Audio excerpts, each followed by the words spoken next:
He dismissed my anxiety like a joke, so I never called back. I, 26F, never thought I'd be the kind of person to ghost someone, especially after a 2-year relationship. I used to judge people who just walked away without closure, but sometimes you realize the person you loved was never really listening. And when your voice feels like background noise in your own relationship, you either stay silent or you walk. I walked. His name is Ryan, 28M. We met on Bumble during the tail end of the pandemic. He had that rugged, charming look, beard, flannel shirts, a little scruffy but in a way that screamed, I build things with my hands. He was witty, good with words, the kind of guy who sends voice notes instead of texts. I was a sucker for that. In the beginning, he was incredible. He'd ask about my day in detail, remember my dog's name, send me playlists for my commute. He called my anxiety adorable when I nervously triple-checked if he got home safe. At the time, I mistook it for endearing. Looking back, that was red flag. You see, I've struggled with anxiety since my teens. I'm not dramatic about it. I don't use it as an excuse. I'm functional, I have a decent job, I go to therapy, I do the work. But it's real. Panic attacks, overthinking, spiraling thoughts at 2 a.m., it's not a personality quirk. It's a condition. And in the beginning, Ryan pretended to get it. But slowly, things changed. It started small. I'd have a bad day at work and I'd text him, hey, feeling really anxious right now, can I call you later? He'd reply with something like, LOL sure, drama queen, or here we go again. The first few times, I laughed it off. He was joking, right? But it kept happening. One night I was in full panic mode. I just found out that a coworker I trusted was spreading rumors about me, and I felt like my chest was caving in. I called Ryan crying, voice shaky, and all he said was, babe, do we really have to do this again? You need to learn to chill. Seriously, it's getting exhausting. I remember sitting on my bathroom floor, phone in one hand, the other hand gripping the sink for balance, thinking, is this really the man I thought would protect my heart? I confronted him about it the next day. Told him that I needed emotional support sometimes. Not all the time, just in moments like that. He rolled his eyes and said, you're not broken, you're just too sensitive. You need thicker skin. Not everything is trauma, okay? I stayed, though. Like an idiot. I thought maybe he was stressed. Maybe I was being too sensitive. I kept trying to adjust. I became quieter about my anxiety, only reaching out when I felt like he might be in a good mood.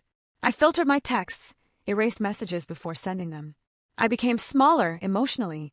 It was like I was shrinking to fit into a version of myself he could tolerate. The worst part, he was great around other people. My friends liked him. My mom loved him. He could play the part, funny, charming, even attentive when he needed to be. But when we were alone, I always felt like a burden he was tolerating rather than a person he cherished. It all came to a head 2 weeks ago. I'd had a rough week. My boss had handed me a last-minute project. I hadn't slept properly in days, and my therapist was out of town. Everything felt off. My chest was tight all the time. I didn't want to eat. Even my dog, Luna, could sense it. She kept following me around the apartment like she knew I was teetering on the edge. Friday night, I asked Ryan if he could come over. I didn't even want to talk about anything serious. I just wanted him to be there. You know, sometimes it's not about fixing anything. It's about not being alone in the mess. He texted, ugh, really not in the mood. Long week. Just chill out, babe. Put on a candle or something. I sat there, reading and rereading that message, trying to remind myself he'd been good before. That maybe he really was just tired. But deep down, it felt like a confirmation of what I'd known for a long time. He was never really available unless things were light and easy. The moment things got heavy, he backed off like I was contagious. Still, I tried again.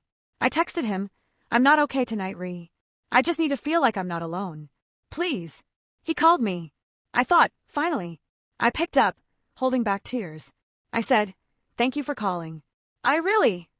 He cut me off mid-sentence with this fake, exaggerated sigh and said, Jesus, you really are obsessed with this anxiety crap, huh? Maybe you just like being miserable. I don't remember exactly what I said next. I think I laughed. Not because it was funny, but because it was absurd. I remember going completely quiet. He kept talking like nothing happened. Something about his coworkers being annoying. Then he said he'd talk to me tomorrow and hung up. I sat there for a few minutes. Phone in my lap. Silence. And then, just like that, I knew I was done. Not in a dramatic, movie-style kind of way. It was quiet. Peaceful even. Like the moment you stop banging on a locked door and realize you're free to walk away. The next morning, he texted, hey, what's the plan for tonight? Should I come over or are you gonna cry again? I didn't reply. He called. I didn't answer. He texted again later. Oh, come on. Don't be immature. It was just a joke. Still, I said nothing. That was 13 days ago. I haven't spoken to him since. He's still texting. Less now, mostly passive-aggressive stuff like, guess you're done. Cool. Real adult of you. Didn't take much, huh? Hope you're happy in your pity party. But I don't owe him anything. I gave him 2 years. I gave him all the vulnerable pieces of me, even the ones I hated. And every time I handed him my fear or my sadness, he dropped it like it was dirty laundry. So no, I never called back. I don't plan to. And for the first time in a long time, that feels okay. It's been almost a month now. No calls. No messages from me. And despite the occasional buzz from Ryan's side, half-hearted guilt trips, joking texts, and the classic, so I guess this is over. I've stayed silent. At first, it wasn't easy.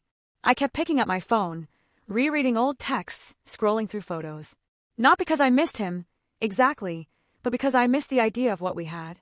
The version of him I created in my head. The one who brought me flowers when I got my promotion. The one who made Spotify playlists for our road trips. The one who held my hand the first time I cried in front of him. But none of those gestures meant much when he couldn't hold space for who I really was. People talk a lot about abuse in extremes. Yelling, cheating, hitting. But what they don't talk about is the quiet kind. The kind that makes you question your value. The kind that minimizes your pain until you start doing it too. The kind that turns your mental health into a punchline and your boundaries into mood swings. It took me a long time to realize how toxic that was. He didn't hit me. He didn't cheat. He just slowly, consistently made me feel like my emotions were invalid. Like I was too much. Too needy. Too anxious. Too complicated. And here's the thing, I'm not perfect. I overthink. I shut down when I feel ignored.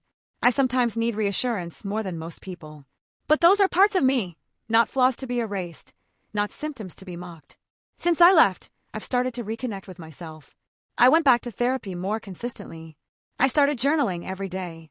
I'm spending time with friends I used to cancel on because I was too emotionally drained to socialize.